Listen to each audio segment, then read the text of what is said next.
Hi. Hey, I'm going to be reading some stories from this book, which some of you might remember from the center. It's called Tales Our Abuelitas Told. And there aren't too many pictures to share, so you might want to run and get some paper and colored pencils or crayons or markers or just a pencil or something to draw with while you're listening to the stories. Might make it more fun. And while those of you who want to go get paper and stuff are going to find some, I thought I brought a guest to say hi. Blue Ninja's here. I think I maybe told you Blue Ninja's here at home with me. And I just cleaned his tank, so it's nice and clean. And he's mostly sitting on my dining room table, which is kind of fun. So every time we have dinner with Blue Ninja. He sits right in the middle of the table, which is kind of fun. But he misses being at the center with all of you guys. And so do I. All right. Let's get started. Ooh, I'm going to read a couple of these probably. Tales Our Abuelitas Told.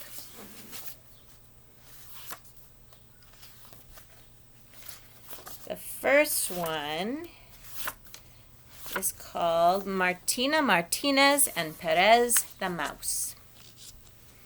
It was a bright, sunny morning, and Martina Martinez decided it was just the perfect day for spring cleaning.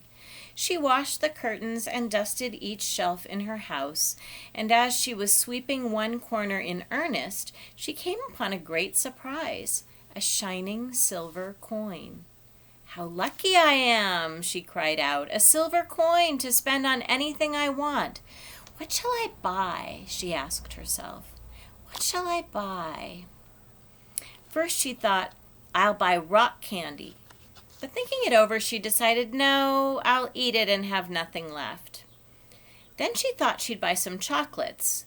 But thinking it over, she decided, "No, I'll eat them and then I'll have nothing left." So once her cleaning was done, she went to the store to see what might catch her eye, and she came home with a beautiful red ribbon. Martina Martinez took a warm bath, put on her prettiest dress, and tied the ribbon on her head. Feeling very good about herself, she took her favorite chair outdoors and sat in front of her house.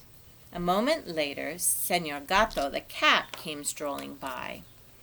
"Buenas tardes, Martina," he greeted her. "How lovely you are." "It must be my new ribbon that has caught your eye," Martina replied bashfully. "Would you like to marry me?"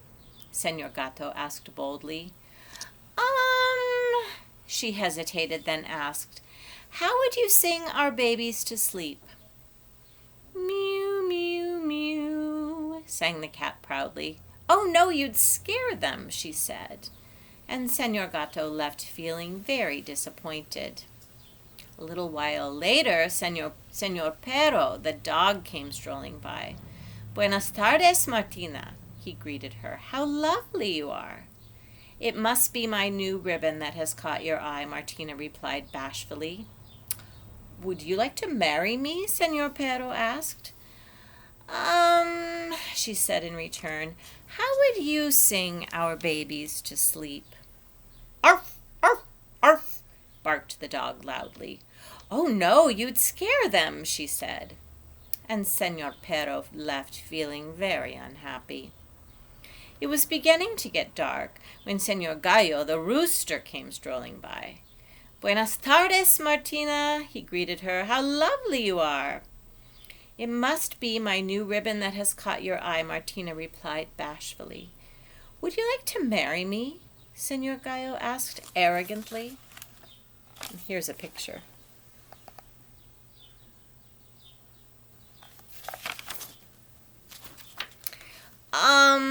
Then she asked back, "How would you sing our babies to sleep?" "Cock-a-doodle-doo!" crowed the rooster loudly. "Oh, no, you'd scare them," she said. And Señor Gallo left feeling very upset. By now, night had fallen. Martina was about to go into her house when Raton Perez, the mouse, happened to pass by. I'm not completely sure, but I think the reason Martina had lingered outside so long was that she had hoped he might walk by. Raton Perez walked by her house almost every evening, but he never said anything to Martina. Now he looked at Martina and he greeted her. Buenas noches, Martina. How lovely you look tonight. It must be my new ribbon you are noticing. I've been meaning for a long time to ask you to go out with me. Would you? He asked in his very soft voice. I don't see why not, she answered. And so it was that Martina Martinez and Raton Perez began to spend time together. And after a while, they were sure they liked each other very much and decided to get married. They moved to a nice little house behind an orange tree in a corner of Doña Pepa's garden. A fragrant jasmine vine twined around their door. They had not been married very long when they decided to have a party for all their friends. Raton Perez set out to clean the house and get everything ready while Martina began cooking their favorite soup. But after she had put all the ingredients in the large pot, tender turnips, sweet carrots, and bright green peas, Martina realized she had no salt in the house. I'll rush to the market and come right back, she told Raton Perez, and as she went out the door she called, Watch the soup, but don't get too close to it. That's a very large pot. Raton Perez continued cleaning the house, but soon he noticed the delicious smell coming from the kitchen. It was so enticing that little by little he drew closer and closer to the big round pot. Finally, stepping on his tiptoes, he took a look inside. There, in the center of the pot, floated a large golden onion, so tempting that Raton Perez could not resist reaching out for it, and kerplunk! Before he realized what had happened, he had fallen into the pot. Soon Martina Martinez de Perez returned from the market. She worried when she noticed how silent the house was. Ratoncito Perez, my dear husband, where are you? She called. After searching for him all over, she looked in the pot. Ay! She cried so loud that she frightened the bees hovering over the jasmine vine by the door. Feeling very sad, she sat on her doorstep, crying her heart out. Two little birds, who were eating seeds nearby, came up to her. Martina Martinez, why are you crying so hard? And she answered, My dear Raton Perez fell into the soup pot trying to eat a golden onion. The birds replied, To show our sorrow, we'll cut off our beaks. And so they did. When the mourning dove saw the birds with their cut-off beaks, she asked, Little birds, what happened to your beaks? And they replied, Dear Raton Perez fell into the soup reaching for a golden onion. Martina Martinez cries her heart out, and to show our sorrow, we cut off our beaks. The mourning dove replied, Then I'll cut off my tail. And so she did. When the mourning dove went for a drink of water, the fountain asked, Mourning dove, what happened to your tail? And she replied, Dear Raton Perez fell into the soup reaching for a golden onion. Martina Martinez cries her heart out, and to show our sorrow, the little birds cut off their beaks, and I cut off my tail. The fountain said, Then I will stop my water from flowing. And so she did. When Marquita Doña Pepe's niece went to the fountain to fetch some water and found it dry, she asked, Fountain, where is your water? And the fountain replied, Dear Raton Perez fell into the soup reaching for a golden onion. Martina Martinez cries her heart out, and to show our sorrow, the little birds cut off their beaks, the mourning dove her tail, and I stopped my water from flowing. Then Marquita said, Then I'll break my water jug. And she dropped the clay jar, which broke into pieces. When Doña Pepe saw Marquita return from the fountain with a broken jar, she asked her, Marquita, what happened to your water jug?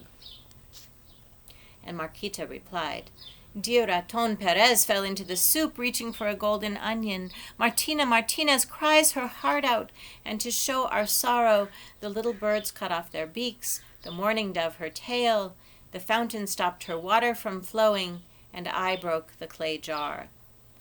Doña Pepa asked, and who is helping Raton Perez? Doña Pepe pulled up her skirts and ran out of her house. She sped under the mango trees and flew through the garden all the way to the little house behind the orange tree. Bending down to fit through the door, she rushed to the kitchen where she grabbed Raton Perez's tail and pulled him out of the pot. She patted his back until he spit out all the soup he had swallowed. Then she tucked him quietly into bed and returned to the kitchen to make him a cup of chamomile tea. And while Raton Perez slowly drank his tea, sighing deeply between one sip and the next, Doña Pepa helped Martina make some flour paste for the little bird's beaks, the mourning dove's tail, and Marquita's water jar. Then they all went to ask the fountain to let the water run again, and announced to their friends that there would be a party that night. And colorín colorado, my many-colored friend, now the story has found an end. The end. I think I'll read one more, okay? I'm going to read, Dear, dear, said the turtle. Oh, that's not a picture. Dear, dear, said the turtle. The fields had started to render some color after a typically long, dry season on this Caribbean island. Little blue flowers grew near the river. Red, pink, and purple wild berries popped out on the slopes of the mountain. The sun shone longer each day, and it seemed to draw closer and closer to the earth as well. Everywhere birds sang and danced, searching for ripe fruits and tasty seeds. Laughter and joy were everywhere, especially down by the river where Jicotea, the turtle, lived. Everybody knew she had a great sense of humor. Jicotea lived in a beautiful cane house near the river. She liked to wake up early, make her bed, and clear the weeds in front of her house before playing the guitar and singing her favorite songs. On one of these early mornings, as she was cutting the weeds, she saw two big horns emerging from the bushes near the river. Who could that be so early in the day? We're going to wait for the airplane.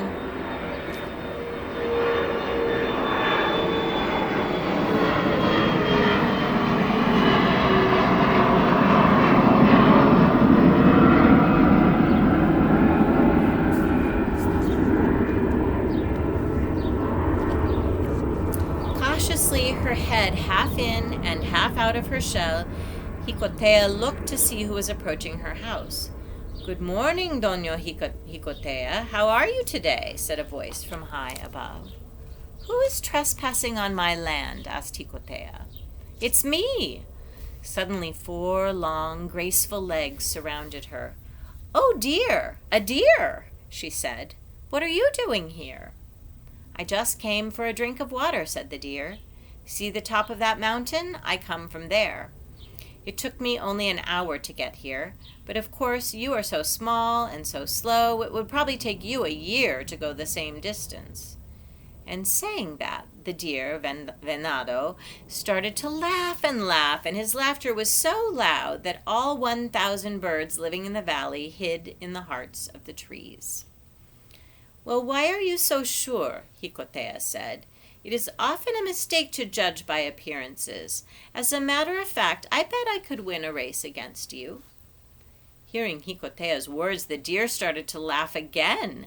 His laughter was so loud that all 100 alligators who were cleaning their teeth near the shore hid in the bottom of the river. Are you serious? The deer asked. Yes, very serious. I only ask you grant me 15 days to get ready for this race, Jicotea replied. That will be the day when a river turtle wins a running race against a deer. You can have a year to get prepared if you want. You'll need it, Venado said mockingly. And so it was that Venado the deer and Jicotea the turtle agreed to meet in the road at the edge of the village at daybreak on Easter Sunday. As soon as she saw the deer's antlers disappear again into the brush, Jicotea called her two best friends. "Juana, Barbara, come quickly, I have something to tell you." Her two turtle friends came over to Jicotea's house. "What happened?" said Juana. "Why was that deer laughing so hard?" "Have you ever heard the saying, 'He who laughs last laughs best'?" Jicotea asked her friends. "Well, we will laugh last." Juana and Barbara sat down, and Jicotea explained that she had challenged the deer to a race. The race was going to take place in 15 days, and the winner would be the first to circle back to the river after racing through the towns of Garabuya and Garakayu. "But how are you going to beat an animal as fast as a deer?" Barbara asked. "I am not going to beat the deer. We are," said Jicotea. "What do you mean? How can we do that?" asked Juana. "It's very simple," said Jicotea. "Just listen to my plan." Jicotea drew close to her friends, hoping that nobody would hear what she had planned. When she finished whispering, the three friends had smiles on their faces, and they went off in 3 different directions. 10 days later, Barbara sat for a few minutes to rest. She found her travels hard at times. There were rocks, and sometimes the slope was very steep. Holding tightly to weeds and to roots of trees, she tried not to roll over on her back and slip down the mountainside. She thought of her friend Juana and hoped that she had arrived safely in Guaracabuya, the first town through which the race would pass. She herself had only 5 days left to reach Guaracayu, the town where the race would circle back to the finish line. She needed to keep going. Fortunately, she was going downhill now, and it would be easier on her little legs. And indeed, by daybreak on Easter Sunday, Doña Jicotea was at the spot agreed upon with the deer. A few minutes later, a cloud of dust announced the arrival of her rival. "Good morning, Doña Jicotea. Have you been waiting for long?" asked Venado, the deer, strutting about with a haughty grin. Soon a crowd of forest animals had gathered. "I want you all to know, dear friends, that on this day Jicotea, the turtle, challenges me to a race," said the deer. "I want you all to be my witnesses," he continued. "Señor Sinsonte, please honor us by being the judge. Count to 3 to signal the start." Señor Sinsonte, the mockingbird, counted to 3, and off went the deer, leaving a trail of dust behind him. So thick was the cloud of dust that nobody in the forest saw where the turtle disappeared to. 2 hours later, the deer arrived in Guaracabuya. He was so sure Jicotea would barely have advanced a few feet from the starting line that he went to the barber shop to have his beard trimmed. The barber sat him in his chair, put a big apron around his neck, applied lots of foamy soap to his cheeks, and asked, "And what is a deer doing in this town so far away from his mountains?" The deer was about to tell his story when the voice of Juana, the turtle, came through the window singing, "I arrived here long ago, long ago, long ago. I arrived here long ago, dear, dear." The deer jumped out of the barber's chair and shouted, "Who is singing out there?" With his apron still on and his face full of foam, the deer ran out of the barber shop. He looked to his right and then to his left until he discovered the turtle sitting under a tree. Of course, he thought the turtle was Jicotea, for they looked very much alike. "When did you get here?" asked the deer. The barber had followed the deer out of his shop and said, "I have been hearing that song for at least an hour, so this turtle must have arrived here long before you did." Hearing that, Venado pulled the apron off and began to run again. "You will not win this race! You will not win this race!" he shouted as he disappeared down the road. 3 hours passed. When Venado arrived in Guaracayu, the second town in the race, he was tired and hungry. He was so sure that he had beat the turtle this time that he decided to go to a restaurant for a feast to celebrate. The waiter brought him guayabas, mangos, mameas, ganabanas, and even a tamal. But just as he was about to take his first bite of the first juicy mango, he heard the loud voice of Barbara singing, I arrived here long ago, long ago, long ago. I arrived here long ago, oh dear, dear. The waiter, who was just bringing Venado a plate of freshly cut grass, said, There goes that turtle again. She's been singing for at least 2 hours. Venado pulled the napkin from his neck, shouting, You will not win this race! You will not! And in one jump, he was out in the road on his way to the finish line, leaving behind a thick cloud of dust and a very angry waiter. So thick was the cloud that nobody saw where the turtle went. With all the strength his 4 legs could provide, and driven by the laughter he heard from the birds he passed on his way, Venado returned to the starting line at the edge of town, where the race had begun that morning of Easter Sunday. There, surrounded by hummingbirds and frogs, parrots, and a lizard, Jicotea the turtle was singing, I arrived here long ago, long ago, long ago. I arrived here long ago, oh dear, dear. Venado looked at his feet, dusty and tired, and those who were nearby saw a tear running down his face. People say that Venado then ran to the top of the mountain, and since then, nobody has ever heard him laugh again. He is so embarrassed that he never comes close to people and always hides from the rest of the creatures in the forest. The end. And that's the end of our stories for today. So, Blue Ninja and I will say goodbye until next time. I hope you guys are doing well. Bye.